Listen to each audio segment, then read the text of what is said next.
Lorsque vous travaillez avec votre logiciel Adobe Photoshop CS6, il est très important de savoir maîtriser la navigation, c'est-à-dire pouvoir simplement annuler l'action précédente ou pouvoir également revenir à 4, 5 ou encore 6 actions précédentes. Alors, comme vous pouvez le voir, j'ai ici un document que j'ai créé qui est actuellement ouvert et je souhaiterais maintenant coller une troisième image, un troisième petit logo dans ceux qui apparaissent ici. Alors je viens donc de le copier, je peux maintenant le coller en me rendant dans Édition, puis Coller, et j'ai automatiquement le petit logo qui apparaît ici. Je peux maintenant décider par exemple de déplacer ce petit logo. Pour cela, je clique dessus et je le déplace afin de le placer à côté des deux autres logos disponibles. Alors si maintenant je souhaite annuler ce déplacement, il me suffit tout simplement d'appuyer sur le raccourci clavier CTRL Z. Je maintiens donc CTRL enfoncé et j'appuie une fois sur Z. Et je viens donc d'annuler la dernière action, c'est-à-dire le déplacement de mon petit logo. Si je souhaite maintenant revenir à ce déplacement de façon à retrouver mon logo ici, je vais une fois de plus annuler l'action précédente.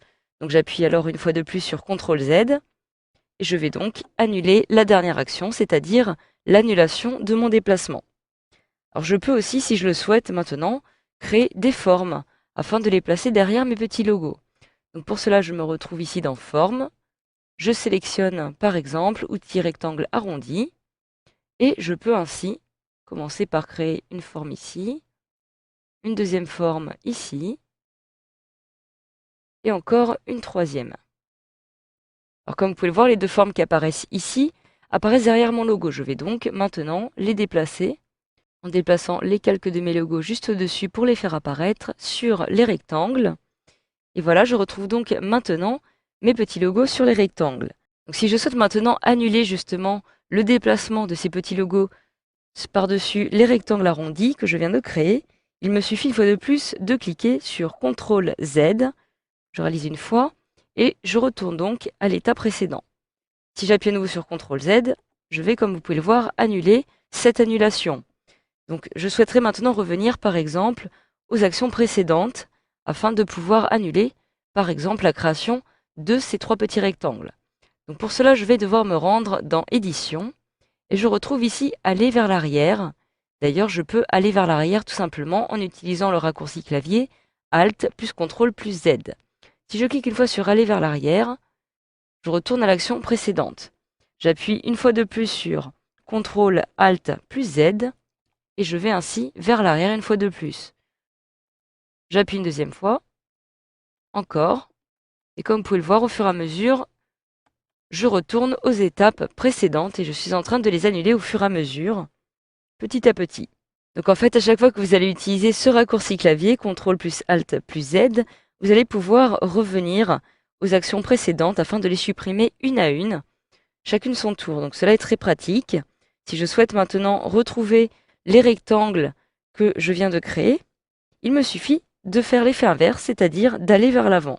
Donc pour cela, je retourne dans le menu Édition qui se trouve ici, et je retrouve Aller vers l'avant, que je peux aussi réaliser en appuyant sur les raccourcis clavier Maj, CTRL et Z. Donc je clique une fois dessus.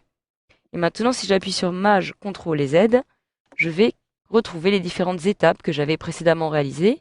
Donc la création de mes rectangles, j'appuie une fois de plus, de mon troisième rectangle, et maintenant le déplacement des calques afin de placer les petits logos sur les rectangles.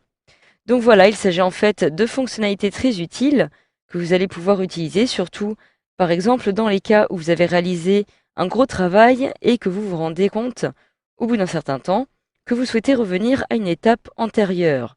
Vous allez donc pouvoir utiliser ces options, soit en passant par le menu édition, ou alors tout simplement en utilisant les raccourcis clavier qui vont vous permettre de réaliser ces actions bien plus rapidement. Donc voilà, grâce à cette formation, vous savez maintenant désormais comment annuler les actions précédentes, mais aussi comment les retrouver directement à l'aide des raccourcis clavier ou de votre menu édition sous Photoshop CS6.